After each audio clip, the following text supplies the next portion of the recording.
Hello and welcome to Arunika study. Guys, आज हम discuss करने वाले हैं यूपी टेट के क्वेश्चंस और उनके आंसर्स, क्योंकि आंसर की कल ही शाम में आया है। आप सबको मिल गया होगा, बहुत लोगों ने चेक किया होगा, कुछ लोगों को दिक्कत हो रही होगी चेक करने में कि कैसे चेक करें। तो घबराइए नहीं, अपना आप क्वेश्चन पेपर लेके बैठ जाइए, क्योंकि मैं यहाँ पे डिस्कस करते हुए आपका क्वेश्चन का आंसर मैं बताते जाऊंगा ऑफिशियल की के आंसर की के अनुसार। जो ऑफिशियल की में आंसर होगा वही मैं बताऊंगा यहाँ पे, तो उससे भी आप मिला सकते हैं। तो सबसे पहले हम लोग मैथ से ही शुरुआत करेंगे, क्योंकि अपना सब्जेक्ट तो मैथ ही है और मैं मैथ्स के लिए ही यहाँ पे वीडियोस बनाते रहता हूँ। और बहुत जल्दी मैं सीटेट और यूपी टेट के लिए मैथ्स का एक कोर्स लॉन्च करूंगा इसी पे। साथ में जैसे मतलब नोटिफिकेशन आता है नेक्स्ट यूपी टेट और सीटेट का, मैं स्टार्ट कर दूंगा। ठीक, तो अभी हम डिस्कस करेंगे यूपी टेट के क्वेश्चंस के आंसर को। बहुत लोग काफी कुछ नहीं बोल दिए कि 2017 का पेपर आया था, ये वो कैंसिल करो, रद्द करो, ये वो। भाई आया था तो क्या करें, सबको पता है सी टेट यूपी टेट में प्रीवियस ईयर क्वेश्चन आते हैं। अब प्रीवियस ईयर पेपर ही उठा के दे दिया तो हम क्या करें उसमें। हमने तो भाई तैयारी की थी। अब आप लोग तैयारी नहीं किए होंगे तो आप लोग चिल्ला रहे होंगे कि पेपर रद्द करो। आपकी पेपर खराब हो गई होगी तो आप लोग चिल्ला रहे होंगे पेपर रद्द करो। आपने तैयारी नहीं की होगी, लेकिन जो तैयारी किए हुए हैं उनको क्या दिक्कत, उनको तो कोई भी पेपर दे दो भाई, पेपर वो देंगे, पेपर अपना सॉल्व करेंगे। तो भाई उनके लिए कोई दिक्कत नहीं है। तो हम लोग जल्दी से शुरू करने वाले हैं आज का ये सेशन, और मैथमेटिक्स से हम स्टार्ट करेंगे। पहले चैनल पे आपका स्वागत करता हूं मैं, मेरा नाम आशीष पांडे है और मैं इस चैनल को रन करता हूं। तो चलिए, सबसे पहला जो क्वेश्चन है इसमें क्या बोल रहा है, एक त्रिभुज है ए बी सी और उसके मध्य बिंदु पे डी ई एफ को रखा गया है और उससे एक ट्रायंगल बना दिया गया है, मतलब त्रिभुज बना दिया गया है। अब उसमें पूछ रहा है कि जो डी ई एफ त्रिभुज बना है उसका जो क्षेत्रफल होगा वो कितना होगा। तो जब भी किसी त्रिभुज में हम लोग उसके मध्य बिंदु यानी मिड पॉइंट्स के जोड़ के अगर हम ट्रायंगल बनाते हैं, तो वो ट्रायंगल का एरिया जो होता है पूरे का 1/4 होता है, क्योंकि वो पूरा जो बड़ा वाला ट्रायंगल है वो 4 भाग में बट जाता है, 4 बराबर क्षेत्रफल के भागों में बट जाता है। तो इसलिए इसका जो आंसर होगा वो ऑप्शन नंबर 4 हो जाएगा। ठीक, चलिए आगे बढ़ते हैं अगले क्वेश्चन की तरफ। अगला क्वेश्चन क्या कह रहा है, यदि किसी दिए गए आंकड़े का समांतर माध्य ए, ज्यामितीय माध्य जी और हरात्मक माध्य एच हो तो। एक चीज और मैं बता दूं कि मैंने आंसर की आपको बताया था जैसे ही पेपर खत्म हुआ था, तब वो जो मैं आंसर बताया था और ऑफिशियल जो आंसर आया है आज आप लोग मैच कर लीजिए, देखते हैं क्या गलत होता है उसमें। ठीक, चलिए, तो यहाँ पे जो 92 क्वेश्चन बोल रहा है इसमें बोल रहा है समांतर माध्य ए है, यानी इसको क्या बोलते हैं, अर्थमेटिक मीन, और जियोमेट्रिक मीन यानी ज्यामितीय माध्य जी, हरात्मक माध्य एच यानी हार्मोनिक मीन एच है। तो आप सबको पता होगा कि एक रिलेशन होता है ए एच बराबर जी स्क्वायर, ये आपको पता होगा। और आपको ये भी पता होगा कि ये जो होता है वो सबसे बड़ा होता है इसमें, और जी जो होता है उससे छोटा होता है, और एच तो भाई छोटा होगा ही, क्योंकि उसमें क्या करते हैं हम, जैसे ए 2 4 5 का अगर हम लोग हरात्मक माध्य निकालना होगा तो उसका हम लोग रेसिप्रोकल कर लेते हैं, मतलब उल्टा करके 1/2 1/4 1/5 ऐसे करके हम लोग निकालते हैं। तो वो तो ऑब्वियस ये बात है कि छोटा हो जाएगा, तो सबसे छोटा एच होता है। तो इसमें जो आंसर होगा ऑप्शन नंबर 1 हो जाएगा इसमें आंसर। और आपके ऑफिशियल में भी, ऑफिशियल आंसर की मैंने यहाँ पे खोल के रखा है, उसमें भी आंसर की एक ही होगा। चलिए आगे बढ़ते हैं 93 क्या बोल रहा है, यदि दो संख्याओं का अंतर तथा गुणनफल क्रमशः 5 तथा 36 हो तो उनके व्युत्क्रमों का अंतर यानी रेसिप्रोकल का डिफरेंस पूछ रहा है। अच्छा, तो क्या क्या दिया है आपको, संख्याओं का अंतर, मान लीजिए a माइनस बी दिया है क्या, तो 5। ठीक, और a भी दिया है कितना, 36। ठीक, हम यहाँ पे एक बट्टा लगा देते हैं, यहाँ पे एक बट्टा लगा देते हैं। ठीक, अब इसको हम आगे बढ़ते हैं, इसमें आगे बढ़ते हैं, तो इसको हम लिख सकते हैं a बट्टा ए बी माइनस बी बट्टा ए बी बराबर 5/36। ठीक, अब इसमें थोड़ा सा आगे और बढ़ जाते हैं। ये क्या होगा, a और a कैंसिल, b और b कैंसिल, बचा क्या 1/b यानी 1/b माइनस 1/a बराबर 5/36। लीजिए क्या है 5/36, ऑप्शन नंबर 3 आपका आंसर। तो इस क्वेश्चन में हम लोग क्या करते हैं कि संख्याओं का अंतर जो दिया है उसको ऊपर और संख्याओं का गुणनफल जो दिया है उसको नीचे ऐसे रख के सीधा आंसर निकालते हैं। डायरेक्ट आंसर, मतलब कुछ करना ही नहीं होता है। यहां मैं आपको सॉल्व करके दिखा दिया, इस तरीके से इसको सॉल्व किया जाता है। लेकिन इस ऐसे क्वेश्चंस में क्या करते हैं कि सीधा अगर जो डिफरेंस दिया है वो डिफरेंस ऊपर और जो प्रोडक्ट दिया है यानी गुणनफल दिया है उसको नीचे रख देते हैं, सीधा हमारा आंसर आ जाता है। तो ऑफिशियल आंसर की में भी आपका जो आंसर है वो ऑप्शन नंबर 3 है। ये सेट बी है, सेट बी से मैं मिला रहा हूं। ठीक, इनका सेट बी होगा उनके लिए तो बहुत अच्छी बात है, बाकी लोग क्वेश्चन के अकॉर्डिंग अपना ऑप्शन मिलाते हुए चेक कर लेंगे। आगे बढ़ते हैं 94 पे। इसमें क्या दिया है, 20वीं सदी के स्वशिक्षित भारतीय गणितीय प्रतिभावान कौन थे। तो भाई 20वीं सदी की बात हो रही है तो 20वीं सदी में रामानुजन ही होंगे। अब आर्यभट्ट तो होंगे नहीं, आर्यभट्ट बहुत पहले के हैं, हरिश्चंद्र भी बहुत पहले के हैं, श्रीधराचार्य भी बहुत पहले के हैं, तो ये तो होगा ही नहीं, सीधी बात है रामानुजन इसमें आंसर होगा। ऑफिशियल आंसर की में भी यही दिया हुआ है। आगे बढ़ते हैं। किसी कमरे की चारों दीवारों का क्षेत्रफल 660 मीटर स्क्वायर है तथा लंबाई उसकी चौड़ाई की 2 गुनी है। यदि कमरे की ऊंचाई 11 मीटर है तो उसकी छत का क्षेत्रफल है। अच्छा, आप अपने रूम को ही देखिए, रूम में ध्यान से देखिएगा तो जो दीवार होगा उसमें 2 दीवार लंबाई गुने ऊंचाई करके होगा और 2 दीवार चौड़ाई गुने ऊंचाई करके होगा। ठीक, तो 2 दीवार ऐसे ही हो जा रहा है, तो 2 दीवार आपका हो जा रहा है लंबाई गुने ऊंचाई और 2 दीवार हो जा रहा है आपका चौड़ाई गुने ऊंचाई। ठीक, ऊंचाई दोनों में कॉमन है तो सबसे पहले 660 में से ऊंचाई को भाग लगा दो। 11 यहाँ पे है, यहाँ पे क्या है 660 मीटर स्क्वायर है, भाग लगा दोगे तो 60 हो जाएगा। अब 60 हो जाएगा, फिर यहाँ देखो 2 दोनों में कॉमन है, 2 जब दोनों में कॉमन है तो 2 से फिर भाग लगा दो इसमें, तो ये कितना आ जाएगा 30।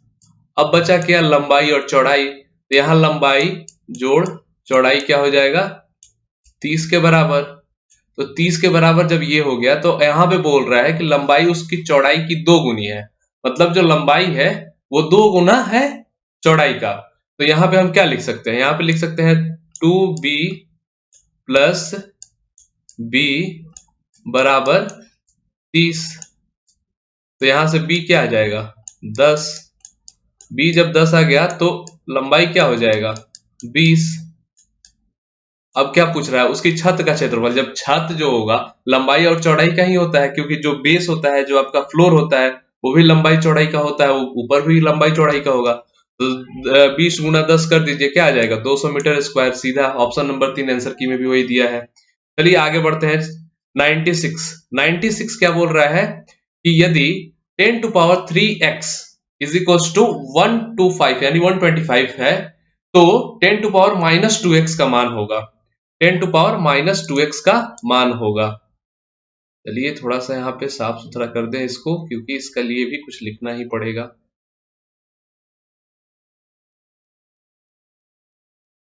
हाँ, तो ये बोल रहा है कि 10 टू पावर 3x है कितना 125। ठीक, तो हम ऐसे लिख सकते हैं 10 टू पावर x बराबर 125 का पावर 1/3। क्यों, और 125 का पावर 1/3 यानी ये 5 हो जाएगा। तो 10 टू पावर x 5 है तो 10 टू पावर 2x क्या हो जाएगा 5 का स्क्वायर, यानी ये हो जाएगा 25। अब जब 10 टू पावर 2x 25 है तो यहाँ पे लिखता हूं मैं 10 टू पावर माइनस 2x क्या हो जाएगा, तो 25 पे आप लोग -1 रख देंगे, -1 आ जाएगा तो यहाँ पे क्या हो जाएगा, ये ऊपर मतलब ऊपर वाला नीचे चला जाता है, उल्टा हो जाता है, तो 1/25, 1/25 क्या है, ऑप्शन नंबर 4। ऑप्शन नंबर 4 इसका होगा आंसर, और आंसर की में भी दिया है ऑप्शन नंबर 4। चलिए ये इसका हो गया सॉल्यूशन। आते हैं 97 पे। 97 में क्या बोल रहा है कि 16,075 को किसी संख्या से भाग देने पर भागफल 167 तथा शेषफल 43 प्राप्त होता है, तो भाजक होगा। ये मैं सॉल्व नहीं करूंगा, ये आप लोग खुद सॉल्व कर लेंगे। क्या होता क्या है कि 167 क्या है, भागफल है, भाजक से इसमें गुना कर देंगे और जोड़ क्या देते हैं 43, तो आ क्या जाएगा हमारा, आ जाएगा 16,075। अब इसको आप लोग खुद कैलकुलेट कीजिए, इसको इधर से उठा के इधर घटा दीजिए और फिर इससे भाग दे दीजिए, आपका एक्स आ जाएगा। इसमें आंसर इसका हो जाएगा ऑप्शन नंबर 1 जो कि 96 है। ठीक, आगे बढ़ते हैं 98 पे। इस पे लिखा है कि 50 से छोटे धन पूर्णांकों में अभाज्यों की संख्या है, मतलब पॉजिटिव प्राइम इंटीजर जो कि 50 से छोटे हों, तो उसमें सीधी बात है कि 50 से छोटे जितने भी प्राइम नंबर होते हैं वो होते हैं कितने, तो 15। ठीक, जो 15 यहाँ पे है वो, ये आपको याद रखने वाली बात है। ठीक, आगे बढ़ते हैं। अब आता है 19 नंबर। दो संख्याओं में से बड़ी संख्या का 2 गुना छोटी संख्या के 5 गुने से 3 ज्यादा है। बड़ी संख्या का 2 गुना और छोटी संख्या का 5 गुना से 3 ज्यादा है। यहीं से ऑप्शन मिला लो। इसका अगर 5 गुना करते हैं 1 का तो 5 हो जाएगा, और 5 जोड़ 3 करते तो 8 हो जाएगा। तो ये तो इसके आसपास भी नहीं आ रहा है, तो 2 गुना का क्या आएगा, तो ये ऑप्शन होगा ही नहीं। इसमें देखते हैं, इसका 5 गुना करते हैं, ये कितना हो जाएगा 45, 3 जोड़ दिए तो 48। ठीक, और 11 का 2 गुना करें तो ये हो जाएगा 22। तो ये तो हो ही नहीं रहा है, मतलब कुछ बराबर आ ही नहीं रहा है, तो ये भी हो गया कैंसिल। इस पे आते हैं, 8 का 5 गुना करते हैं तो ये कितना हो जाएगा 40, और जोड़ 3 कर देते 43। तो ये तो सीधे इसी के बराबर हो जा रहा है, तो इसका 2 गुना करने का भी मौका ही नहीं लगा, तो ये भी नहीं होगा। बचा ये हो जाएगा आंसर। आप लोग चेक कर लें, इसको 5 गुना कर दे अगर हम तो 25 हो जाएगा, 25 में 3 जोड़ दे तो 28, और वो 28 14 का 2 गुना के बराबर हो जाता है। ऑप्शन 1 सही। पूरी क्वेश्चन पढ़ने की जरूरत ही नहीं पड़ी, सीधे सीधे क्वेश्चन सॉल्व हो गया। तो इसमें जो होगा ऑप्शन 1 होगा। आंसर की में भी ऑप्शन 1 दिया हुआ है। आगे बढ़ते हैं 100 नंबर पे आते हैं। एक वर्ग का क्षेत्रफल जिसकी एक भुजा 8 सेंटीमीटर है उस आयत के क्षेत्रफल के बराबर है जिसकी लंबाई 16 सेंटीमीटर है। वर्ग का क्षेत्रफल कितना होगा, भुजा का स्क्वायर होता है, भुजा का वर्ग करते हैं, तो 8 सेंटीमीटर अगर भुजा है उसकी, तो उसका क्षेत्रफल क्या हो जाएगा 64 सेंटीमीटर स्क्वायर। तो जब 64 सेंटीमीटर स्क्वायर ये हो जा रहा है और फिर आयत का क्षेत्रफल उसके बराबर है और उसकी लंबाई 16 दी हुई है, तो क्या हो जाएगा चौड़ाई 4 सेंटीमीटर। सीधी सी क्वेश्चन है, इतना सिंपल सा क्वेश्चन, ऑप्शन नंबर 3 आंसर होगा। ठीक, बढ़ते हैं 101 पे। इसमें क्या बोल रहा है, a/3 बराबर b/4 बराबर c/7, और ये हमें निकालना है। तो इसमें हम लोग सीधा काम क्या करते हैं, a को ही 3 मान लेते हैं, b को 4, c को 7, और उसको यहाँ पे रख देंगे। तो 3 और 4 जोड़ेंगे तो 7 हो जाएगा, 7 7 14 हो जाएगा, 14 में 7 से भाग देंगे तो 2 आएगा। ऑप्शन नंबर 1 आंसर हो जाएगा। इसमें सिंपल, आंसर की में भी वही है। अब आते हैं 102 पर। 102 क्या कह रहा है, यदि 5 जनवरी 1991 को शनिवार था तो 3 मार्च 1992 को सप्ताह का कौन सा दिन होगा।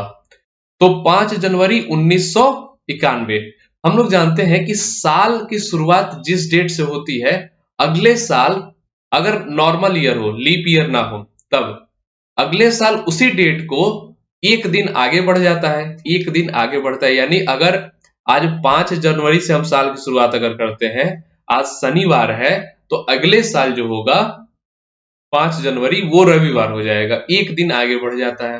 ठीक, तो 5 जनवरी 1992 को क्या हो जाएगा, रविवार हो जाएगा। अब 5 जनवरी 1992 से 3 मार्च 1992 के बीच का अंतर निकालिए। तो फिर जनवरी में देखिए कितना हो रहा है। यहाँ तो हमारा संडे आ गया है, इसको हम लोग यहाँ पे छुपा कर रखते हैं अभी। हाँ, जनवरी में अब कितना दिन बचा है? 31 दिन का जनवरी होता है। 31 दिन में से 5 दिन चला गया, बचा 26 दिन। 26 दिन, ठीक। अच्छा, मार्च में फिर फरवरी क्या हो जाएगा? 1992 क्या हो जाएगा? एक लीप ईयर हो जाएगा। तो लीप ईयर जब हो जाएगा तो उसमें कितने दिन हो जाएंगे? 29 दिन, ठीक। अभी हम इसमें एक और ट्रिक मैं बताऊंगा। 29 दिन। अब मार्च में हमको कितना दिन आगे जाना है? 3 दिन आगे जाना है। तो 3 दिन यहाँ पे 7 से भाग दीजिए, शेषफल क्या आएगा ये बताइए। शेषफल आएगा 5। यहाँ पे 7 से भाग दिए, शेषफल क्या आएगा? 1। यहाँ पे तो 7 से भाग देने पे शेषफल आएगा 3, ठीक। अब इसको जोड़ दीजिए, कितना हो जा रहा है? 5 3 8 1 9, 9 हो जा रहा है। फिर इसमें 7 से भाग दीजिए, शेषफल क्या आ जाएगा? 2, 2। अब यहाँ संडे जो है, रविवार जो है, इसमें हमें क्या करना है? 2 दिन आगे बढ़ जाना है। 2 दिन आगे बढ़ेंगे तो आ जाएगा मंगलवार। 102 का ऑप्शन नंबर 4 आंसर हो जाएगा। चलिए आगे बढ़ते हैं, 103 पे आते हैं। 103 क्या है? इसको सॉल्व करना है। किया क्या है? पावर में माइनस दे दिया है सब जगह, देख लीजिए। तो जब माइनस दे दिया है तो क्या करते हैं? नीचे जो बेस में रहता है उसको पलट देते हैं। यानी ये हो जाएगा 3 का पावर 3। यहाँ पे क्या हो जाएगा? 4 का पावर 2, ठीक। और यहाँ पे भाग लगेगा 4 का पावर 3, ठीक। इसको अगर करें तो 3 की पावर 3 क्या होता है? 27। 4 का पावर 2 क्या होता है? तो 16। अगर घटाए तो ये हो जाएगा 11। 11 किस ऑप्शन में है? Option number 3। चलो ऑप्शन नंबर 3 आंसर हो गया, ज्यादा कुछ देखना ही नहीं है, ठीक। तो ऑप्शन 103 का आंसर हो जाएगा ऑप्शन नंबर 3। आगे बढ़ते हैं, 104 पे आते हैं। एक त्रिभुज की रचना करने के लिए संभव भुजाएं हैं। देखो भाई, त्रिभुज की रचना जब होती है तो त्रिभुज का एक लॉ ऑफ इनइक्वलिटी होता है, एक रूल ऑफ इनइक्वलिटी। ये कौन सा रूल है?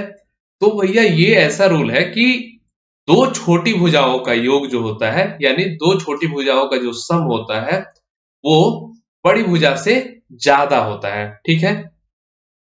तो दो छोटी भुजाओं का जो सम होता है बड़ी भुजाओं से ज्यादा होता है। तो इसमें देखें तो इसको अगर आप लोग चेंज कर लें, जो 2 मिलीमीटर में दिया है और जोड़े, तो ये क्या हो जाएगा? नहीं होगा, छोटा पड़ जाएगा। दो छोटी भुजाओं का सम क्या हो जाएगा? बड़ी से छोटा हो जाएगा। यहां भी अगर हम जोड़े दो छोटी भुजाओं को तो ये भी हो जाएगा, छोटा हो जाएगा बड़ी भुजा से, क्योंकि 9.2 सेंटीमीटर है और इन दोनों को जोड़ दे तो ये 8.88 हो जाएगा। यहाँ पे अगर करें दो छोटी भुजाओं को तो ये दोनों क्या हो जाएगा? बराबर हो जाएगा। लेकिन होना चाहिए क्या? तो बड़ा तो ये भी ऑप्शन नहीं होगा। जब 3 ऑप्शन नहीं हुआ तो ये होना चाहिए। देख लेते हैं, इनमें दो छोटी भुजाएं कौन सी है? ये दोनों है। जोड़ दिए तो कितना हो जाएगा? ये हो जाएगा 10.5 और ये उससे छोटा हो गया, मतलब ये ऑप्शन हो जाएगा सही। तो ऑप्शन नंबर 4 इसमें आंसर हो जाएगा, ठीक। आगे बढ़ते हैं 105 पे। इसमें क्या बोल रहा है? √3 क्यूबिक √4 फोर्थ √5 को आरोही क्रम में व्यवस्थित कीजिए। चलिए भाई, व्यवस्थित करना है आरोही क्रम में। आरोही क्रम में जब व्यवस्थित करने हैं, इसका मतलब क्या होता है कि छोटे को सबसे पहले, उससे बड़ा, उससे बड़ा, ठीक, ऐसे रखते हैं। तो इसमें सबसे जो छोटा होगा, सीधा सीधा दिख रहा है कि ये वाला सबसे छोटा हो जाएगा, उससे बड़ा ये होगा, उससे बड़ा ये होगा। ऑप्शन नंबर 1 इसका सही आंसर होगा। इसको सॉल्व करने का तरीका क्या है? 3 को पावर में क्या लिख देंगे? 1/2। 4 को क्या लिखेंगे? 1/3। 5 को क्या लिखेंगे? 1/4। अब जितने पावर है सबको एक की तरह बनाना है, तो 3 को पावर में हम इसमें क्या कर देंगे? 2 3 4 का एलसीएम ले लेंगे। तो एलसीएम लेंगे तो ये क्या हो जाएगा? 12। 12 में इसमें गुना कर देंगे तो ये हो जाएगा 6, ये हो जाएगा 4, ये हो जाएगा 3। तो 3 का पावर 6 सबसे बड़ा होगा ही, क्योंकि आप लोग कर, ये तो 125 होगा, ठीक। ये कितना हो जाएगा?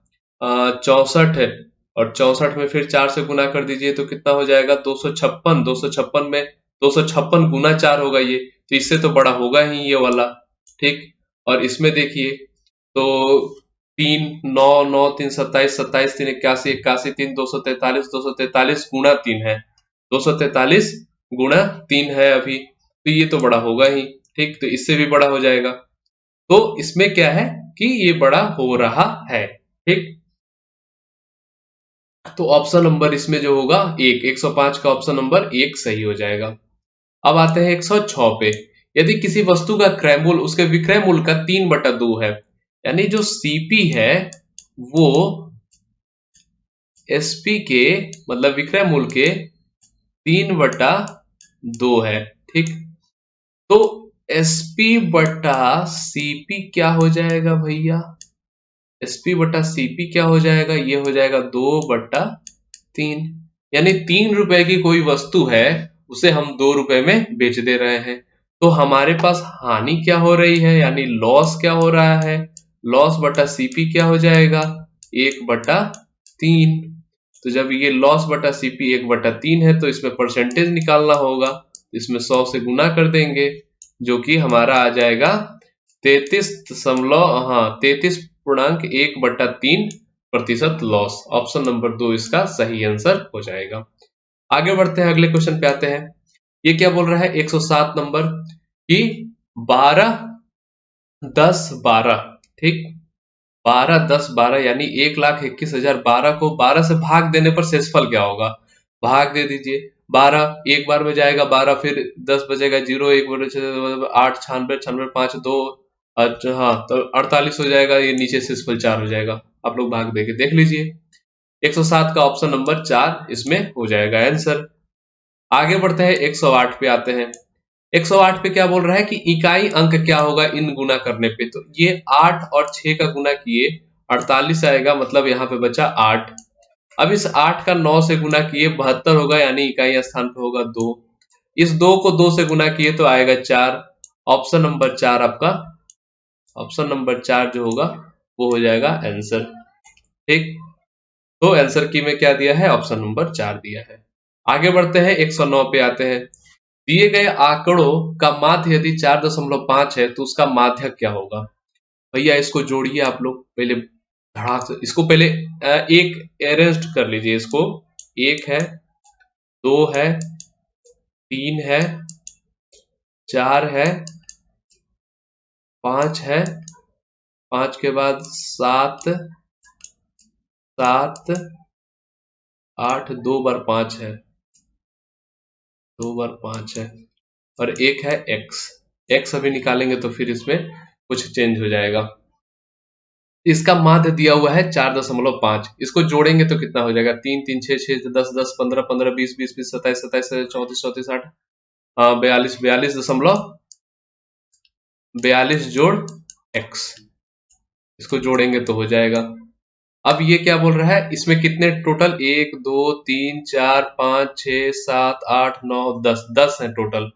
तो इन 10 का जो हम निकालेंगे माध्य निकाल रहे हैं, वो कितने के बराबर? इतने के बराबर हो रहा है, मतलब ये 10 उठा के इससे गुना कर देंगे तो क्या आ जाएगा? आ जाएगा, कितना हो जाएगा? 42 जोड़ x आपका क्या हो जाएगा? 45 के बराबर हो जाएगा। ठीक, 45 के बराबर हो जाएगा तो x यहां से क्या निकल के आ जाएगा? 3। x निकल के आ गया 3, यानी 3 को इधर कहीं रखेंगे तो यहाँ पे अगर हम लिखें, इसको मिटाते हैं और फिर से लिखते हैं, हमारा x आया है 3। ठीक, तो 1 2 3 3 4 5 5 7 7 और 8, इस तरीके से लिख लेंगे।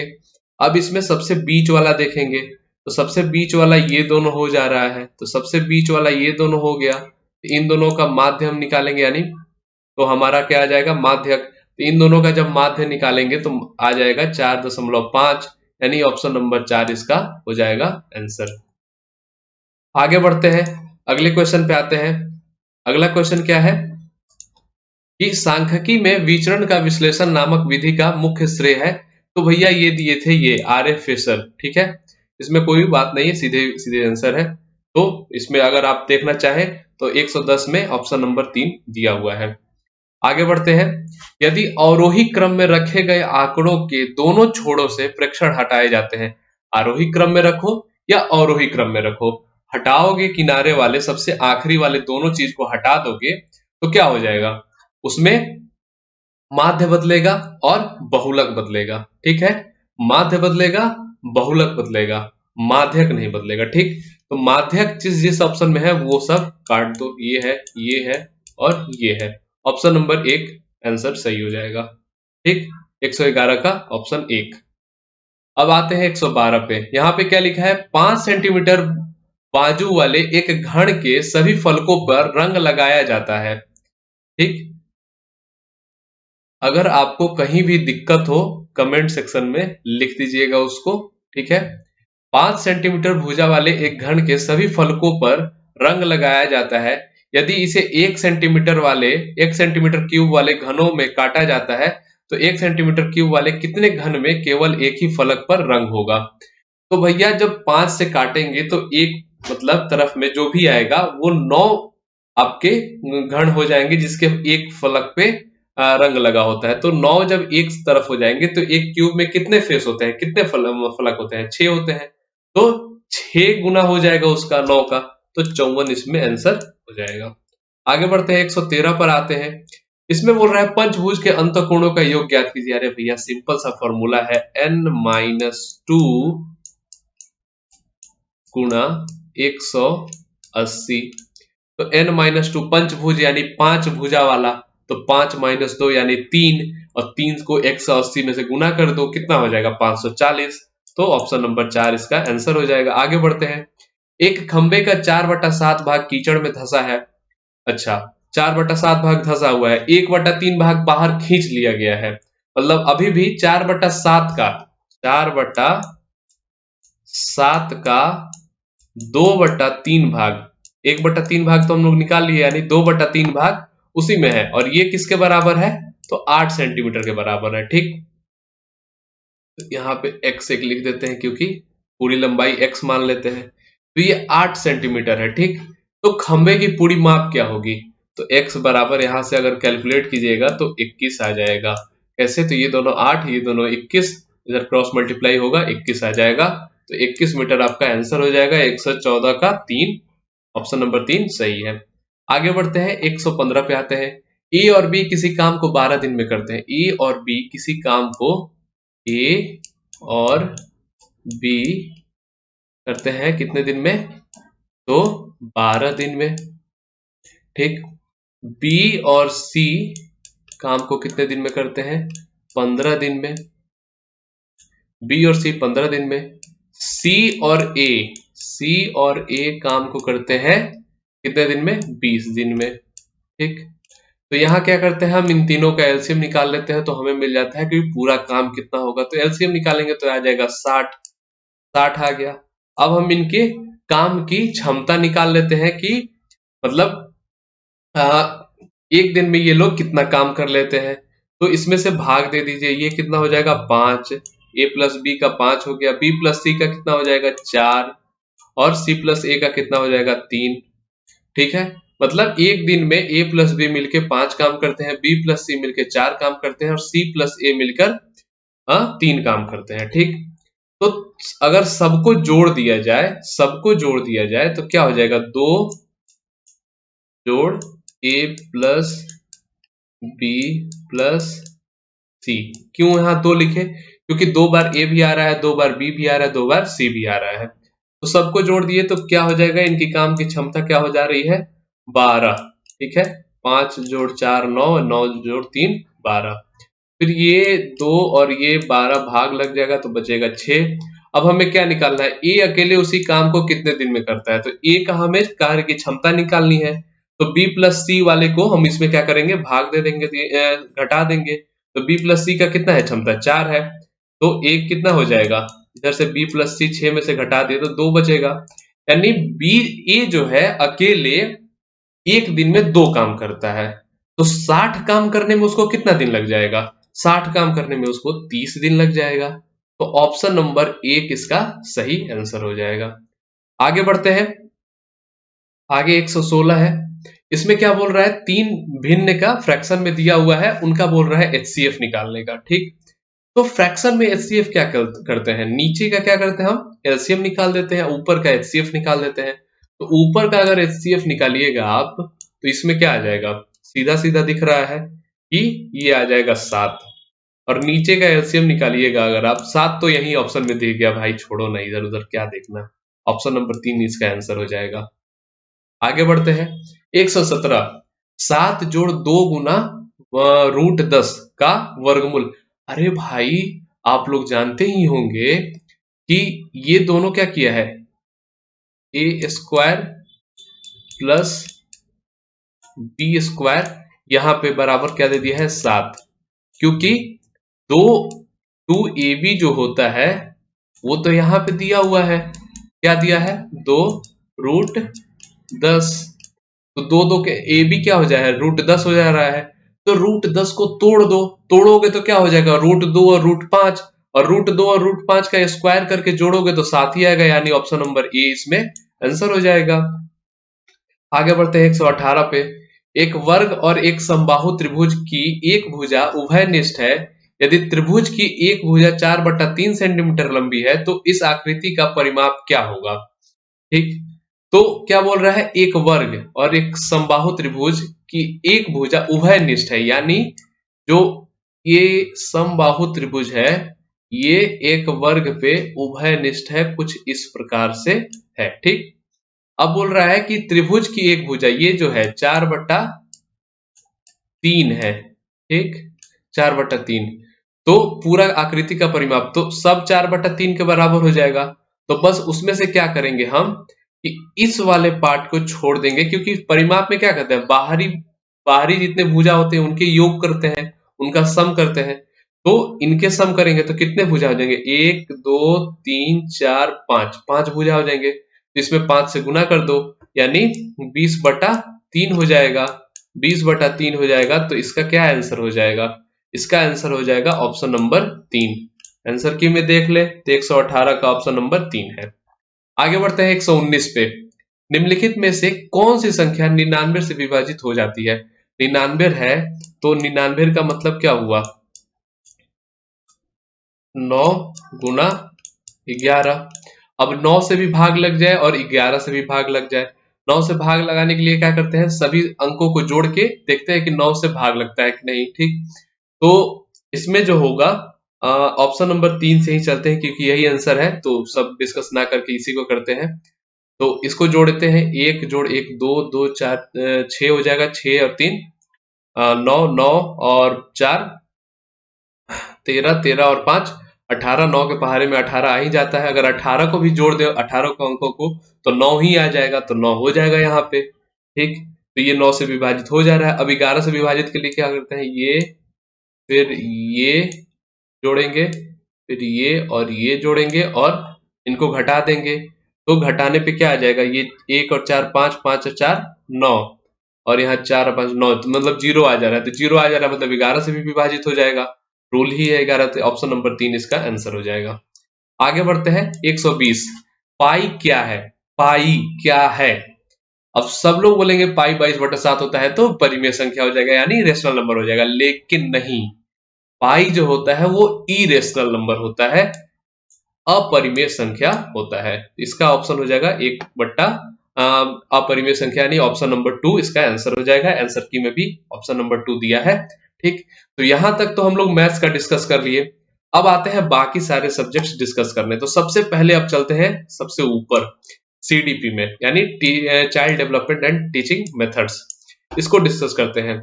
तो इसमें जो पहला जो क्वेश्चन है साइकोलॉजी का, वो है कि कॉम्बेट इज, ये ऑप्शन पहला क्वेश्चन थे, इसका जो आंसर होगा ये होगा ऑप्शन नंबर 3, यानी मूल प्रवृत्ति, इंस्टिंक्ट। ठीक है।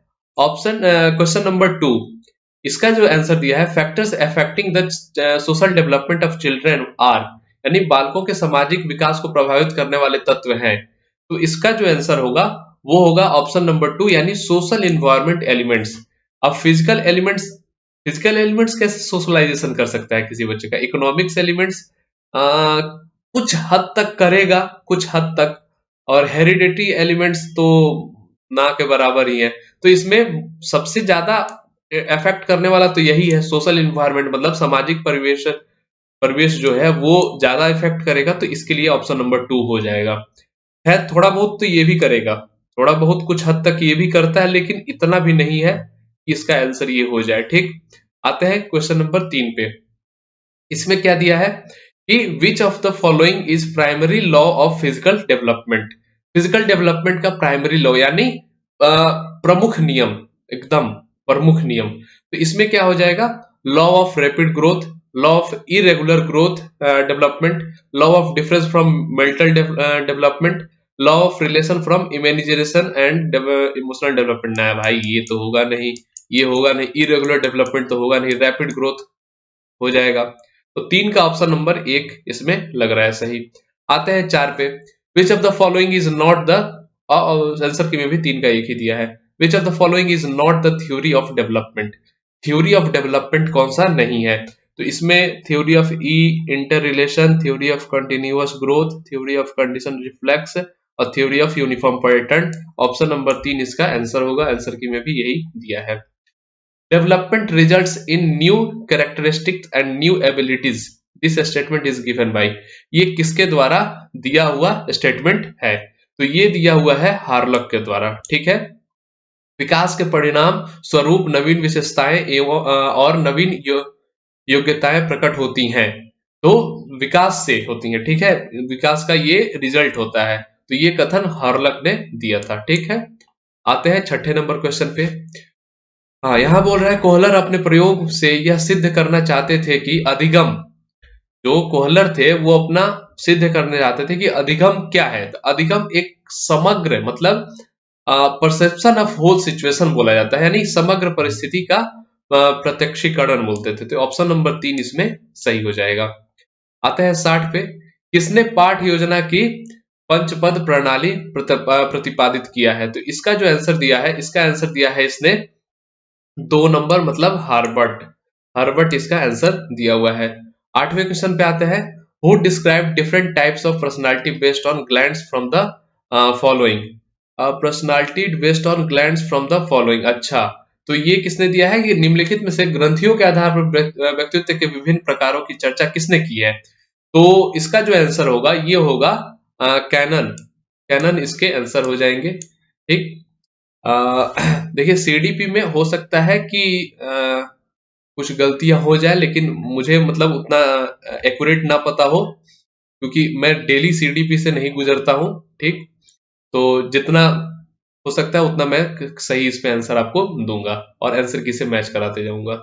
ठीक है, ऑप्शन नंबर 9 पे, क्वेश्चन नंबर 9 पे आते हैं। Creativity is mental process to express the original outcomes, the statement is off. अच्छा, क्रिएटिविटी सृजनात्मकता मौलिक परिणामों को अभिव्यक्त करने के लिए मानसिक प्रक्रिया है, ये किसने कहा था, तो ये कहा था crow and crow. Crow and crow, option number 4 यही आंसर की में दिया है। 10 का जो आंसर दिया है इसने, 10 का जो आंसर दिया है ऑप्शन नंबर 1 दिया है कि बीएफ स्किनर का जो बीएफ स्किनर के अकॉर्डिंग जो डेवलपमेंट होती है वो होती है इमिटेशन और री से, यानी अनुकरण और प्रबलन के फलस्वरूप। ठीक, 11 का इसने आंसर दिया है, 11 का मैकडूगल दिया है, जो कि instincts are classified in 14 types by McDougall. सही है। ठीक, 11 का आंसर ये है। 12 में क्या है, 12 का इसने आंसर दिया है option number 3, attention is the concentration of consciousness upon one object rather than upon another. ठीक, 13 में इसका आंसर दिया हुआ है ऑप्शन नंबर 2, गाल्टन। ठीक, 14 पे आते हैं। 14 का ये आंसर की के अकॉर्डिंग इसका आंसर है 14 में 2, general mental ability test, which test is proponed by doctor S Jalota in Hindi for the children of 12 to 16 years. तो इसका जो आंसर दिया है ऑप्शन नंबर 2 है और सही जवाब है ये। ठीक, आते हैं 15 पे। बुद्धि के द्विकारक सिद्धांत के प्रतिपादक किसने किया था। अरे भाई साहब, ये भी अगर आंसर आप लोग ना बता पाए तो क्या होगा, स्पीयरमैन होता है। ये तो मैंने वीडियो बना के भी दिया था आपको। ठीक, 16 में देखते हैं। Giving meaning to sensation on the basis of past experience is.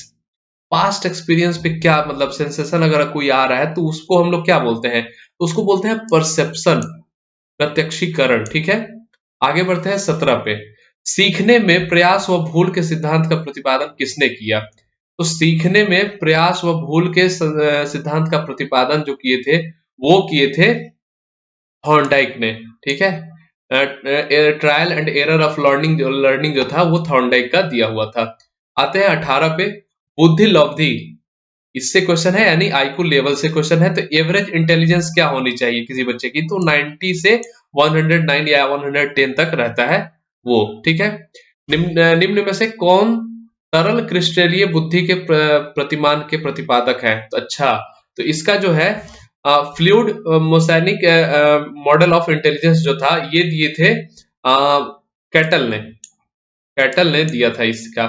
ठीक है, 20वें पे आते हैं। क्रिया प्रसूत अधिगम सिद्धांत का प्रतिपादन किसने किया था?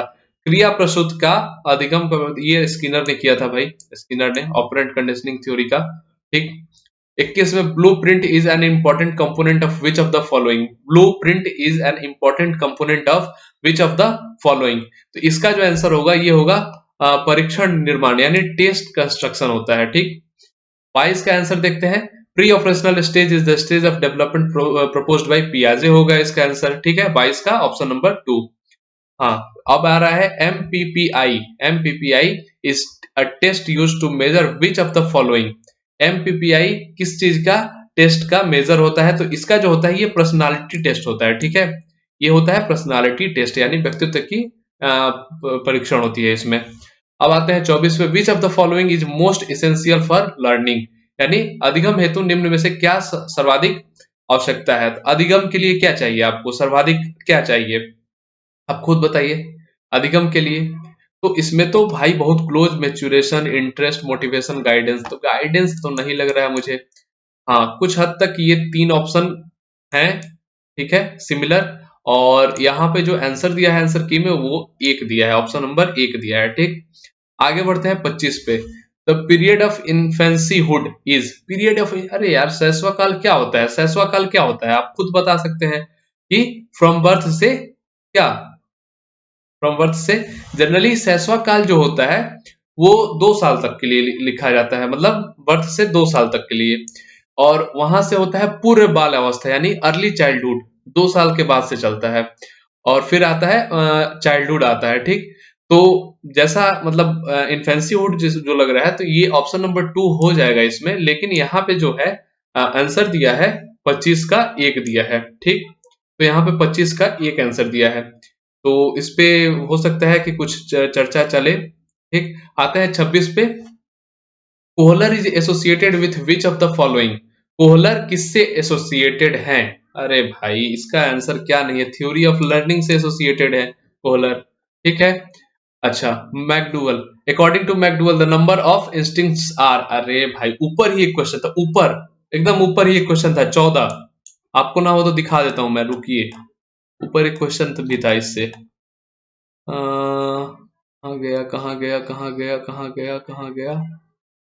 ये लीजिए, ये क्वेश्चन 11 नंबर, वही क्वेश्चन है, वही क्वेश्चन यहाँ पे रिपीट हो गई है। कहाँ गया कहाँ गया कहाँ गया? ये 27 नंबर पे सेम क्वेश्चन रिपीट हो गया है। वहां पे मैकडूगल का नाम पूछ दिया कि 14 इंस्टिंक्ट वाले किसने दिया था, यहाँ पे मैकडूगल कितने इंस्टिंक्ट्स दिए थे।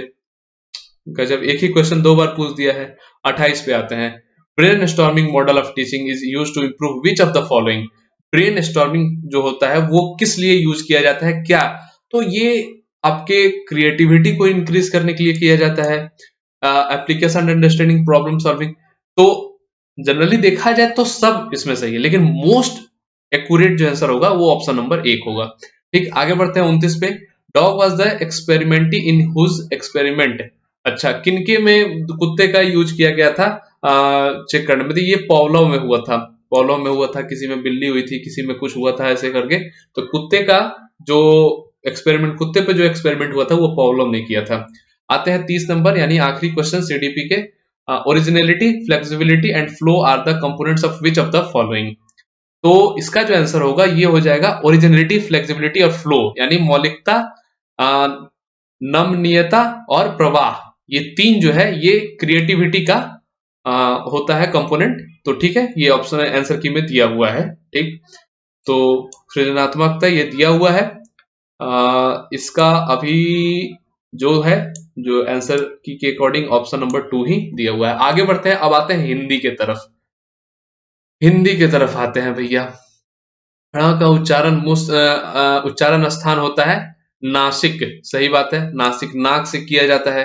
ठीक, 4 गज मलमल में कौन सा विशेषण है? अच्छा, 4 गज मलमल में कौन सा विशेषण है भाई? 4 गज दे ही दिया है तो वो क्या हो जाएगा? परिमाण बोधक हो जाएगा। ठीक, अच्छा, समास का विलोम क्या होता है? समास का विलोम क्या होता है? तो समास का विलोम हो जाता है व्यास। अच्छा, अब बोल रहा है शून्य का तत्सम रूप क्या है? शून्य का तत्सम रूप क्या होता है? तो शून्य का तत्सम शून्य, यहाँ पे है ऑप्शन नंबर 4 इसका आंसर हो जाएगा। वहीं 35 में पूछ रहा है कि आंखों की किरकिरी होने का अर्थ, आंखों की किरकिरी होने का अर्थ क्या होता है? तो आंखों की किरकिरी होने का मतलब अप्रिय लगना होता है, मतलब आपको अच्छा ना लगे, आपको प्रिय ना लगे, ये होता है। तो कष्टदायक होना नहीं, धोखा देना बहुत प्रिय नहीं, ये तो होगा ही नहीं, ये होगा नहीं। और कष्टदायक हो, दायक नहीं, अप्रिय लगना होता है, कष्टदायक नहीं। ठीक, अब यहाँ पे एक गद्यांश दिया हुआ है, इसको आपको पढ़ के और इसका आंसर देना है। ठीक, तो डायरेक्ट आंसर में क्वेश्चन पे आते हैं। 36 नंबर, धुमक्कड़ शब्द में, घुमक्कड़ शब्द में कौन सा प्रत्यय है? घुमक्कड़ शब्द में कौन सा प्रत्यय है? भैया घुमक्कड़, घूमना और उसमें अक्कड़। ठीक, तो ऑप्शन नंबर 3 आंसर हो जाएगा इसमें। महावीर सब स्वामी का जन्म कहाँ हुआ था? महावीर स्वामी का जन्म कहाँ हुआ था? आप लोग खुद बताएं, महावीर स्वामी का जन्म कहाँ हुआ था? ये जीके का क्वेश्चन है, वैशाली में हुआ था। ठीक, स्वच्छंद में कौन सी संधि है? अच्छा, स्वच्छंद में कौन सी संधि है? तो इसका जो आंसर हो जाएगा वो हो जाएगा व्यंजन संधि। ठीक, 39 पर आते हैं। महात्मा बुद्ध ने जब बुद्धत्व प्राप्त किया था तब उनकी अवस्था कितनी थी? तो उन्होंने 35 वर्ष की आयु में प्राप्त कर लिया था, तो 35 वर्ष ये सही हो जाएगा। श्रुति धर्म का अर्थ क्या होता है? श्रुति धर्म का अर्थ क्या होता है? तो वैदिक धर्म जो होता है उसी को हम लोग श्रुति धर्म भी कहते हैं। 41 नंबर पे, अकाल का पर्यायवाची, अकाल का पर्यायवाची क्या होगा? अकाल का पर्यायवाची होता है दुर्भिक्ष। ठीक, अब आते हैं 42 पे, निम्नलिखित वाक्यों में से कौन सा मिश्र वाक्य है? ठीक, तो निम्नलिखित में से कौन सा मिश्र वाक्य है? तो मिश्र वाक्य क्या होता है? दो वाक्य को मिला दिया जाता है किसी एक शब्द को जोड़कर।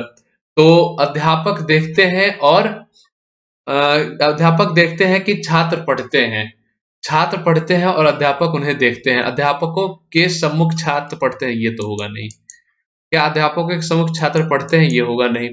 अब बता 1 और 2, यहाँ पे बहुत बड़ी कंफ्यूजन होगी कि अध्यापक देखते हैं कि छात्र पढ़ते हैं, अध्यापक देखते हैं कि छात्र पढ़ते हैं, यहाँ की शब्द है। ठीक, तो यही इसको मिश्र वाक्य बना रहा है। ठीक, आते हैं 43 पे, जिसकी पूर्व से कोई आशा ना हो, जिसकी पूर्व से कोई आशा ना हो मतलब कोई एक्सपेक्टेशन ना हो, वो हो जाता है अप्रत्याशित। ठीक है, ऑप्शन नंबर 2 इसका सही हो जाएगा। 44 पे, मुझसे उठा नहीं गया, वाक्य में वाच्य है, मुझसे उठा नहीं गया। ठीक, तो आप लोग खुद बताएं कि इसमें कौन सा होगा? भाव वाच्य इसमें हो जाता है। आगे बढ़ते हैं, निष्कपट, निष्कपट संधि विच्छेद करना है, तो संधि विच्छेद जब इसका करेंगे तो ये हो जाएगा निह जोर कपट हो जाएगा। ठीक, 46 पे, इस देश में हिंदी भाषा का प्रयोग लिखने और एवं बोलने में किया जाता है, इस देश में हिंदी भाषा का प्रयोग लिखने व बोलने में किया जाता है। तो पाकिस्तान में तो खैर उर्दू मैंने सुना है कि पाकिस्तान में होता है, दक्षिण America English, Australia English, Mauritius जो होता है हिंदी वहां पे होता है, साथ में भोजपुरी भी वहां पे होता है। सूर सागर किस भाषा की रचना है? सूर सागर किस भाषा की रचना है? तो ये ब्रज भाषा की रचना है। ठीक, वीरों का कैसा हो वसंत, वीरों का कैसा हो वसंत कविता किसकी लिखी है? तो ये वीरों का लिखा हुआ जो है वो सुभद्रा कुमारी चौहान का लिखा हुआ कविता है। आता है क्षेत्रीय में कौन सा विशेषण है? क्षेत्रीय में कौन सा विशेषण है? तो इसका जो आंसर होगा वो होगा गुणवाचक, यानी गुण बता रहा है, क्षेत्रीय गुणवाचक विशेषण। ठीक, चौराहा शब्द में समास, चौराहा शब्द में समास क्या होगा? तो इसमें दिग्गु समास हो जाएगा। निम्नलिखित में मौलिक अभिव्यक्ति का रूप है। निम्नलिखित में मौलिक अभिव्यक्ति का रूप है। चारों ऑप्शन पढ़ लीजिए। तो इसका जो आंसर होगा 51 का, वो होगा ऑप्शन नंबर 4। अब आते हैं 52 पे। हिंदी भाषा की बोलियां हैं। अब भाई हिंदी भाषा की बोलियां अगर कोई ना बता पाए तो क्या होगा, 18 इसकी बोलियां हैं। सामाजिक शब्द में मूल शब्द और प्रत्यय है। सामाजिक, समाज जोड़ ईक जो होगा, समाज जोड़ ईक जो होगा वही इसका सही आंसर होगा, यानी ऑप्शन नंबर 4। अब आते हैं 54 पे। तद्भव पत्रिका के संपादक का नाम है। तद्भव पत्रिका के संपादक का नाम है, तो इसमें जो आंसर होगा वो होगा अखिलेश। ठीक। अब 55 पे आते हैं। 12 बरस लय कुकर जीवे अरु 13 लय जिये सियार। यह पंक्ति किसकी है? अच्छा, तो ये पंक्ति जो है, ये पंक्ति है जगनिक की। ठीक। निम्नलिखित में से किस शब्द की वर्तनी सही है? तो अनुग्रहित, अनुग्रहित, यानी इसमें ऑप्शन नंबर ये 2 हो जाएगा। ठीक। निम्नलिखित में शुद्ध शब्द है, तो पैतृक होता है। पैतृक जो होता है वो ऑप्शन नंबर 2 सही लिखा हुआ है। ये पैतृक, पैतृक मतलब अपना मूल, जो अपनी खानदानी जो होती है वो। श ध्वनि का उच्चारण स्थान है मूर्धा। 58 का तालु, ये श है, श, तालु, तालु। ठीक। अत्यंत शब्द में प्रयुक्त उपसर्ग है। अत्यंत मतलब अति, अति। 49 में 4 होगा। 60 का आते हैं। उपत्यका का अर्थ है, तो उपत्यका का अर्थ है मतलब पर्वत के पास की भूमि। ठीक। ऑप्शन नंबर 4 इसका सही आंसर होगा। अब आते हैं, अब आता है English. English, the meaning of the idiom to put out is. The meaning of idiom to put out is, तो इसका जो आंसर होगा पुट आउट इज। ये क्या है? एक तरह का इडियम है और इसको बोलते हैं टू एक्सटिंग्विश। ठीक है, option number 1। The sentence this is the house in which I was born. ये क्या सेंटेंस है? ये सेंटेंस क्या है? कंपाउंड सेंटेंस है, कॉम्प्लेक्स सेंटेंस है, या सिंपल सेंटेंस या कंपाउंड कॉम्प्लेक्स सेंटेंस है? तो ये जो है ये है कॉम्प्लेक्स सेंटेंस है। ठीक है, ऑप्शन नंबर 1। तो objection was met out dash by dash the lawyer. तो objection was met out by the lawyer होगा, बाय द लॉयर होगा, मतलब लॉयर के द्वारा ऑब्जेक्शन मतलब किया गया था। आगे आते हैं 64 पे। Dash of playing the children went home. Dash of playing the children being tired of playing. Being tired of playing, option number 3 इसमें सही हो जाएगा। being tired of playing। ठीक है, मतलब खेलने से थक के जब थक गए तो बच्चे घर वापस आ गए। ठीक है। join the following sentence to make a simple sentence। अच्छा, the coffee is not too strong, it would not keep awake. अच्छा, मतलब इतना स्ट्रॉन्ग कॉफी नहीं था जिससे कि उठा जा सके। ठीक। तो इसमें जो होगा the coffee is not too strong so it. अच्छा, सिंपल सेंटेंस नहीं है, सिंपल सेंटेंस बी भी नहीं होगा, 65 का 2 भी नहीं होगा। Simple sentence the coffee is not too strong to keep us awake, ये हो सकता है। सो ये ऑप्शन नंबर इसमें 3 होगा, क्योंकि यहाँ पे देखिए सो लग गया है, यहाँ पे एंड लग गया है, यहाँ पे भी सो एज लगा हुआ है, तो ये तीनों सिंपल सेंटेंस नहीं बना पाएगा। सिंपल सेंटेंस की बात की जा रही है तो ये सिंपल सेंटेंस ये सब नहीं बना रहा है। ठीक। और ये सिंपल सेंटेंस यहाँ पे बन जा रहा है। ठीक। अब आते हैं 66 पे। ये है what kind of adjective was used in the following sentence. What kind of adjective मतलब किस प्रकार का विशेषण यूज किया गया है? A living ass is better than a dead lion. अच्छा, तो ये बता रहा है आपका 66 में जो आंसर होगा कि मतलब एक जिंदा गधा भी डेड। हाँ, तो क्वालिटी बता रहा है, क्वालिटी बताया रहा है यहाँ पे, तो क्वालिटी एग्जेक्टिव यहाँ पे दिखा रहा है। ठीक है। यहाँ पे क्या होगा? विच of the following has miss spelt, मतलब गलत कौन सा स्पेल्ट है? गवर्नेंस सही है, गवर्नेंस सही नहीं है, गवर्नेंस सही नहीं है। यहाँ पे ई दे दिया है जहां ए होना चाहिए। बाकी सब एंट्रेंस सही है, ये बाकी सब सही है। ऑप्शन नंबर 1 होगा। आंसर की में क्या दिया? ऑप्शन नंबर 1 दिया है। अब आते हैं 68। Pick out the correct synonyms of the word. Attainment, ये क्या होता है, कम करना होता है, इसका मतलब जो होता है वो होता है कम करना, ठीक है, कम करना। तो मेक थीन जो है ऑप्शन ये हो जाएगा, मतलब उसको पतला किया जा रहा है, ठीक। अब आता है 69, pick the sentence with the correct conjunction. अच्छा, correct conjunction, no sooner, no sooner, जब नो सूनर आता है तो वहां पे शुरुआत कैसी होगी, इंट्रोगेटिव मतलब मतलब इंट्रोगेटिव टाइप से शुरुआत होती है। Had we reach the station, then, then होगा कि वेन होगा कि बट होगा एंड होगा। तो सीधी बात है, नो सूनर जब लगता है, नो सूनर जब लगता है तो वहां पे कुछ नहीं देन का यूज करते हैं। तो इसमें वेन है तो ये गलत, इसमें बट है गलत, एंड गलत, ऑप्शन नंबर 2 सही, ठीक। Pick out the suitable antonyms of the given word. अच्छा, जुडिशियस, इसका क्या होगा, एंटोनिम बताना है। तो इसका जो एंटोनिम होगा वो हो जाएगा सिली, सैगेशियस, इम्प्रूडेंट, ये ऑप्शन नंबर 3 हो जाएगा इसका सही आंसर। आगे बढ़ते हैं 71। अच्छा, अब ये आ गया एक पैसेज, अभी बोल रहा है what does encore means, what does encore means. तो इसका जो होगा, इनकोर मतलब क्या होता है, जब यहाँ पे आप लोग पढ़िएगा, ये देखिए, the children did not want it to end, they shouted encore once more. तो वंस मोर मतलब इनकोर मतलब आपको खूब तेज तेज चिल्ला चिल्ला के बोल रहे हैं वंस मोर वंस। अब कोई मैजिशियन मैजिक दिखा दिया, आप उसको बोलेंगे once more once more once more. कोई अच्छा गाना गा के चला गया तो आप बोलेंगे once more once more. Honey Singh आगे गाना गा के चले गए, आप बोलेंगे वंस मोर। तो ये हो जाएगा once more. What did Kim do it in the end? What did Kim do in the end? तो इसमें आप पढ़िएगा कि क्या किया उसने। तो क्या किया, वहां बच्चे क्या हो रहा था कि जादू दिखाया था उसने, और उसके बाद खूब वंस मोर वंस मोर कुछ नहीं किया, सीधा हंसा और गायब हो गया। तो ये जो हो गया ऑप्शन नंबर 2 इसका आंसर हो जाएगा। अब आते हैं 73, what does century denote. Century क्या डिनोट करता है, तो भाई 100 साल जब होता है तो सेंचुरी डिनोट करता है, ऑप्शन नंबर 4 इसका। What is the magicians name, magician का नाम इसमें क्या है भाई, कीम करके तो था, तो ऑप्शन नंबर 1 इसमें हो जाएगा, ठीक। और what is the meaning of captivated, captivated का मीनिंग क्या होता है, कैप्टिवेटेड का मीनिंग हो जाएगा अरेस्टेड, ठीक है। What is the meaning of spontaneous, spontaneous का मीनिंग क्या होगा, तो हैविंग सडनली जो होगा वो इसका सही आंसर हो जाएगा। अचानक से होना वो होता है स्पॉन्टेनियस। व्हाट इज वॉन्ड, वॉन्ड क्या होगा, तो वॉन्ड जो होता है वो होता है एक छड़ी, ठीक है, छड़ी की तरह होता है, मतलब जो जादुई छड़ी जो उनकी होती है वही, ठीक।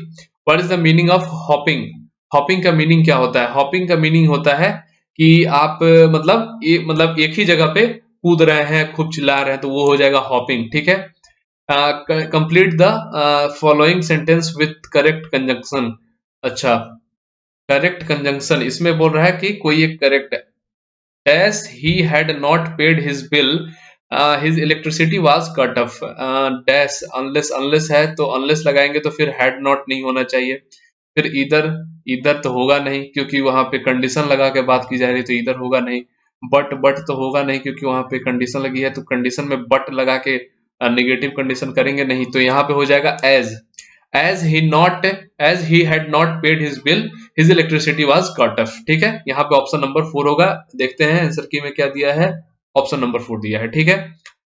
80 number, choose the correct figure of speech in the following sentence. Following sentence में correct figure of speech, death lays his icy hand on kings, death lays on his icy hand on kings, इसका जो सही answer होगा वो होगा personification, ठीक है, option number 2। बहुत ही फेमस ये क्या कहते हैं, ये स्टेटमेंट्स है, और इसको याद मतलब जब आप पढ़ते होंगे फिगर ऑफ स्पीच तो उसमें एग्जांपल में ये पढ़े होंगे। अच्छा, इसमें क्या बोल रहा है, ये PQRS है, मतलब इसको हम लोग पैरा जंबल्स इसको बोलते हैं, इसको हमें सही प्रॉपर सीक्वेंस में रखना होता है। क्वेश्चन क्या है, द गाइड सेड दैट, ये तो पहला सेंटेंस ऐसे ही रहेगा, मतलब अब इसके PQRS वाले में जो है इसको हम लोग ऊपर नीचे करेंगे। सेड दैट, इसमें पी में क्या है, nowhere in the world a fairer building you will find than the Taj Mahal.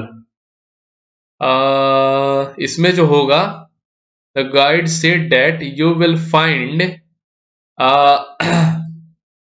You will find, option number तो आर तो सबसे पहले ही आएगा इसमें मेरे अकॉर्डिंग, कि आर सबसे पहले आना चाहिए। एक मिनट, एक बार फिर से मैं पढ़ लूं। The guide said that nowhere in the world, अच्छा हाँ, पहला आएगा पी।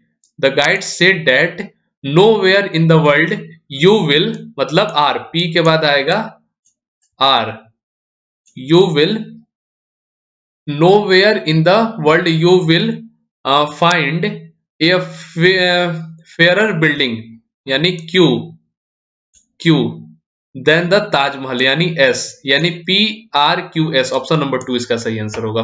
ठीक, अब आते हैं give the meaning of the following proverbs. A bird in hand is worth two in a Bush.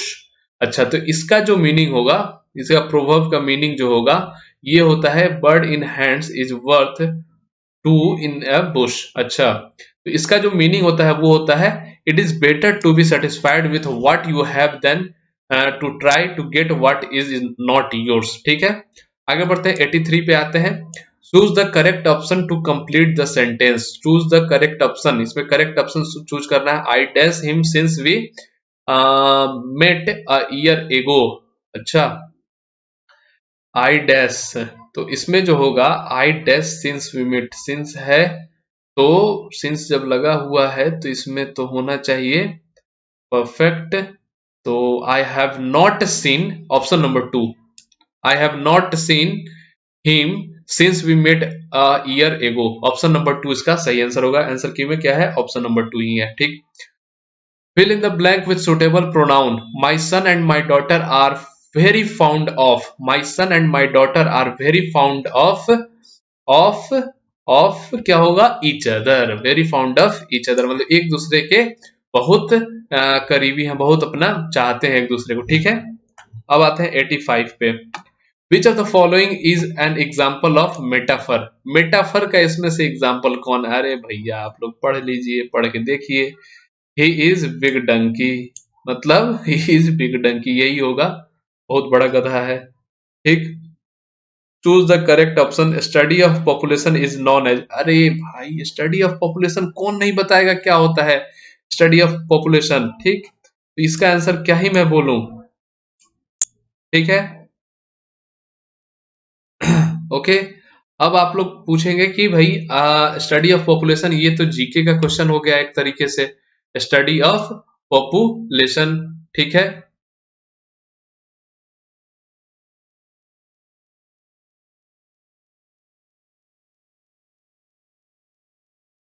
Study of population क्या हो जाएगा, वो हो जाएगा क्या, ये जीके का क्वेश्चन है, ये होता है ऑप्शन नंबर 1 डेमोग्राफी। ठीक है,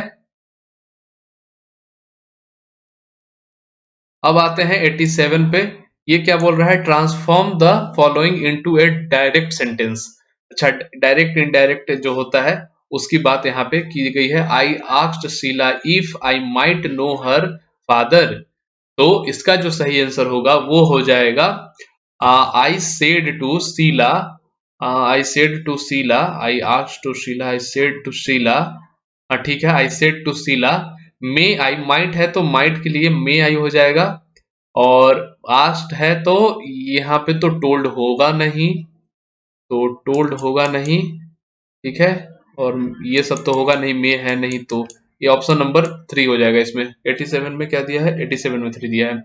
हाँ, 88 में the idiom to ring one's own bell means to ring one's own bell, इसका मतलब क्या होता है, इसका मतलब होता है to be one's publicity agent, option number 2, यही आंसर की में दिया हुआ है। Who are the earliest known inhabitants of Antarctica.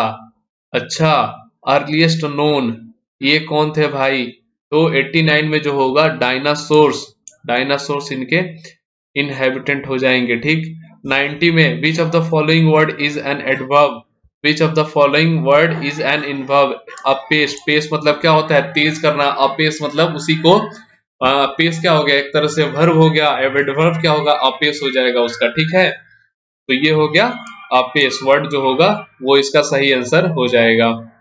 ठीक, अब आते हैं संस्कृत वाले पार्ट पे। तो संस्कृत वाले जो पार्ट है उसका जो आंसर होगा वो मैं आंसर की से देखकर ही बताऊंगा। ठीक है, क्योंकि मुझे संस्कृत भूल गया हूं, बहुत पहले मैं पढ़ता था संस्कृत। तो 61 नंबर जो है इसमें, इसका जो आंसर दिया है, इसका आंसर दिया है ऑप्शन नंबर 3।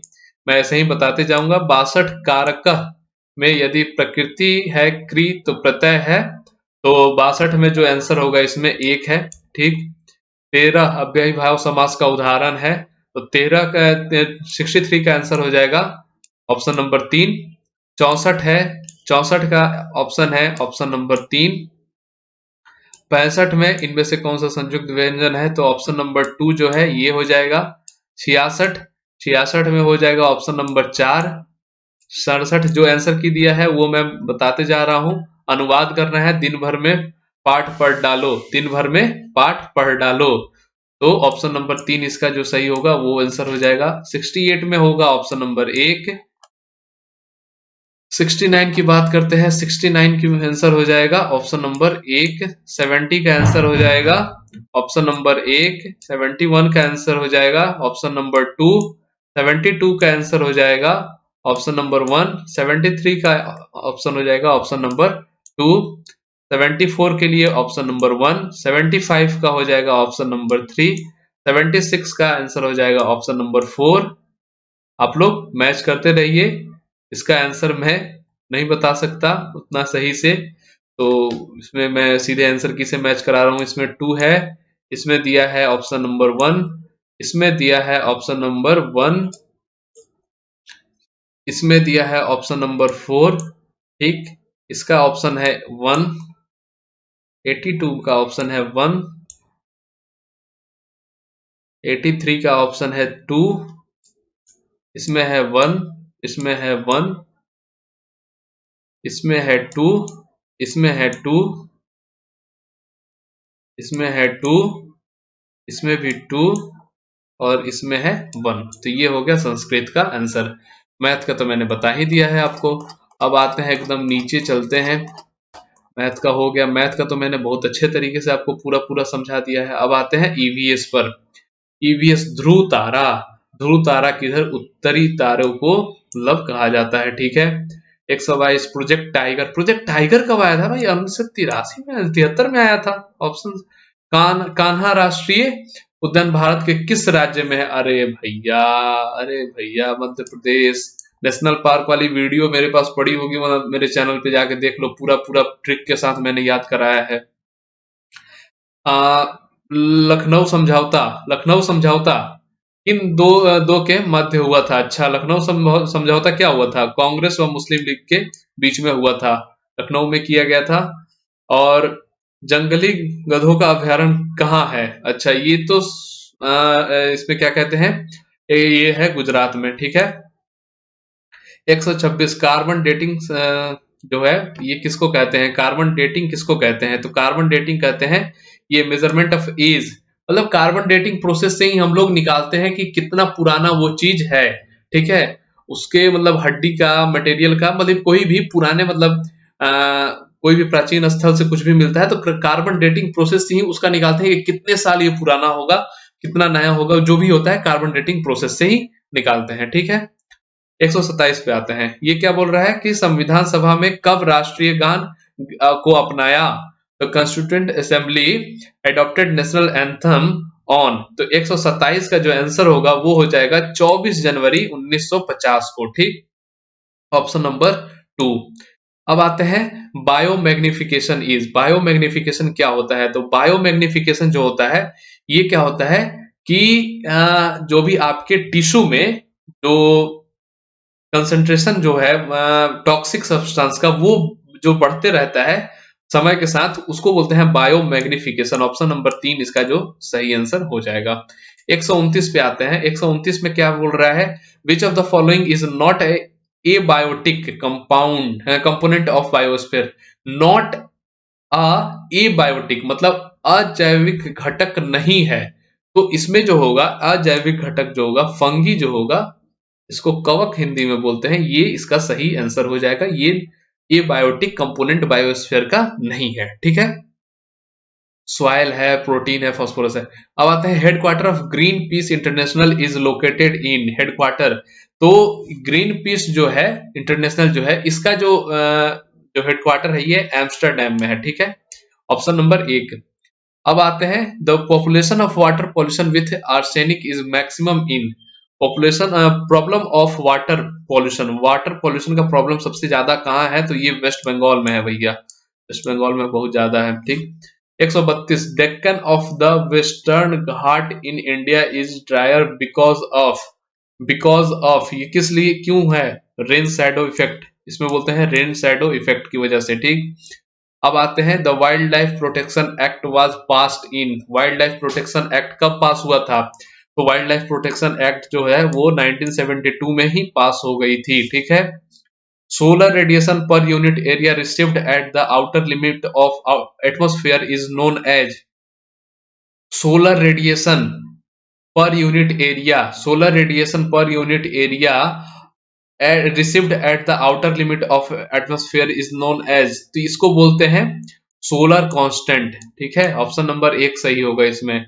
135 पे, fundamental duties are adopted from the which country's constitution, अरे भाई ये तो क्वेश्चन कहाँ, यूएसएसआर, जिसको हम लोग रशिया भी बोलते हैं, इंग्लिश में हिंदी में रूस बोलते हैं, कुछ लोग इंग्लिश में रसिया बोलते हैं, यही हो गया आंसर। अब आते हैं 135 पे, most biodiversity is found in, most biodiversity is found in, अच्छा ये सर्वाधिक जैव विविधता पाई जाती है कहाँ पाई जाए, मतलब वो किस जगह पे पाई जाती है, ठीक है। तो इसका जो आंसर होगा ये होगा साइलेंट वैली, शांत घाटी में, ठीक है, शांत घाटी जगह है, ठीक है। What is not true for LPG, LPG के लिए क्या इसमें से सही नहीं है, एलपीजी के लिए क्या सही नहीं है, बर्न विथ ब्लू फ्लेम, घर में गैस जो जलाते हैं ना उसमें देखिएगा ब्लू रंग का फ्लेम उसमें आता है, मतलब जो जलता है नीला नीला कलर का दिखता होगा उसमें। हाई कैलोरिक वैल्यू, मतलब उसमें जो कैलोरिक वैल्यू होती है बहुत ज्यादा होती है, सही बात है। क्लीन फ्यूल, साफ स्वच्छ ईंधन होता है, सही बात है। मीथेन इमिटिंग, अरे भाई ये तो गलत है, मीथेन नहीं निकालता है भाई। 137 का 4 इसमें हो जाएगा। 138 में, the component of the ecosystems are, component of ecosystem क्या होता है, कंपोनेंट ऑफ इकोसिस्टम क्या होता है, बायोटिक और एबायोटिक सब्सटेंस होता है, ठीक है। अब आते हैं इस पे 139 पे, tropic of Capricorn, tropic of Capricorn किसको बोलते हैं, ट्रॉपिक ऑफ कैप्रिकॉन बोलते हैं 23.1/2 डिग्री साउथ को बोलते हैं, ठीक है, साउथ को बोलते हैं, नॉर्थ को नहीं साउथ को बोलते हैं, ठीक। तो नॉर्थ को कुछ और बोलते हैं, ट्रॉपिक ऑफ कैंसर बोलते हैं, ठीक है। अब आते हैं who coined the term ecosystem, अच्छा इकोसिस्टम किसने सर्वप्रथम सबसे पहले किसने बोला था, इकोसिस्टम शब्द किसने बोला था, तो डॉक्टर ईजी जो टेंसले हैं इन्होंने ही सबसे पहले बोला था इकोसिस्टम। अब आता है 141, in a food chain of grassland ecosystem the top consumer are, food chain grassland ecosystem में टॉप कंज्यूमर क्या होता है, क्या होता है, कार्निवोरस यानी मांसाहारी जो होते हैं उनको सबसे ऊपर रखा जाता है, ठीक है। अब 142, the main atmospheric layer near the surface of earth, अच्छा एकदम अर्थ के सतह के नजदीक सबसे मतलब नजदीक जो एटमॉस्फेरिक लेयर होता है वो क्या होता है, तो क्षोभ मंडल यानी ट्रोपोस्फियर होता है, ठीक। आगे बढ़ते हैं 143 पे, the biodiversity act was passed by the Indian parliament, अरे भाई कितनी बार पूछोगे यार, ये हो जाएगा ऑप्शन नंबर 4, 11 दिसंबर 2002। Which of the following agriculture practices is eco friendly, अच्छा इसमें से कौन सा जो है वो इको फ्रेंडली होता है, इको फ्रेंडली होता है, ऑर्गेनिक फार्मिंग जो होता है वो इको फ्रेंडली होता है, ठीक है, जैविक खेती इको फ्रेंडली होता है। आगे बढ़ते हैं, अम्लीय वर्षा यानी acid rain is concerned with the presence of, क्या होता है अम्लीय वर्षा, क्या होता है, इसमें होता है सल्फ्यूरिक एसिड होता है, ठीक है, सल्फ्यूरिक एसिड होता है इसलिए इसको बोलते हैं एसिड रेन। अब आते हैं WWF, ये क्या होता है, WWF क्या होता है, इसमें होता है वर्ल्ड वाइल्ड लाइफ फंड, इसको हम लोग बोलते हैं world wild life fund. The valley of flowers is located in, valley of flowers कहाँ है, वैली ऑफ फ्लावर्स है उत्तराखंड में, ठीक है, फूलों की घाटी, ठीक है।